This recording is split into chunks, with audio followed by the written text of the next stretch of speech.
Oh, well, now you're putting me over and telling everybody about it. Well, thank you, Shawn Michaels. I'm putting you over and telling everyone how miserable you are. Yes. Putting me over and telling everybody you're putting me over is what you're doing. Well, come on. That's not Shawn Michaels. He never put anyone over. Oh well, yeah, Hogan that time. Remember when he flopped for him like a dead fish? Did you ever watch that match?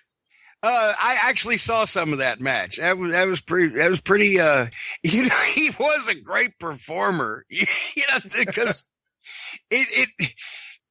let's put it this way. That was probably the line of where there's some people that still didn't fucking get it and thought it was a great match. But obviously people who knew what the fuck was happening, for those people who like that kind of thing, it's the kind of thing those people liked. It was so over the top. It was but it was amazing. He could pull it off. It was one of the few times I watched a match and felt sympathetic for Hogan, because you see him just looking at Michaels like, what the hell is he doing? And and he had the anti-gravity boots on, and fucking, Hogan's right hand was a 50 megaton bomb. And, it was actually I guess that was probably the inspiration for these, little outlaw kids, playing wrestler on the indies, having invisible hand grenades and stuff and things, carrying on and such. And what was the story? They were going to do a program over a few pay-per-views, and I guess Shawn Michaels said, like, okay, how about I win the first one, and then you win the second one, and then, you win in the end. And Hogan, probably realizing both, A, Shawn Michaels will not return the favor, and B, this guy's half my size. Why would I do this?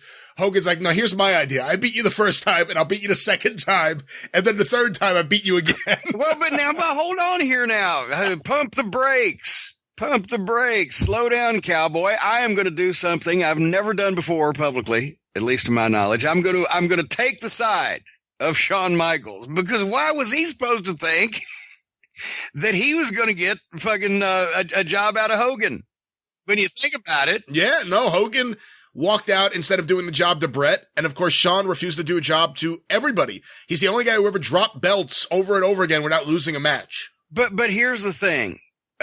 Regardless of what kind of 2 out of 3 program they were going to do, or blah, blah, blah, or it's shame all the history we could have made, brother. If you go to the ring to do a match, whether you like the finish or not, if you jack the match completely off, or jack the company completely off, or jack the guy completely off, or whatever, because you don't like the finish, but you went to the ring to have the match, that's you're basically, that's a piece of shit.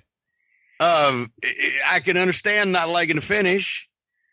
He should have left on it if he didn't like it that bad. But once you go to have the fucking match, to just ass off once again, it doesn't just, it hurts the business. It hurts the other guys. It hurts the company, whatever the fuck. But that was apparently not an issue at the time. We've all talked about how Vince McMahon allowed Shawn Michaels to really be unprofessional time and time again.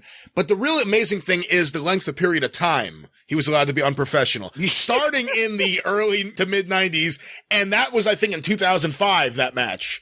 So that's a good 10-year run of just doing whatever you wanted, having no fear of being fired for reasons no one understands. Just leaving skid marks on the owner's desk. I mean, just a variety, a plethora, a cornucopia of just being shitty. Gosh.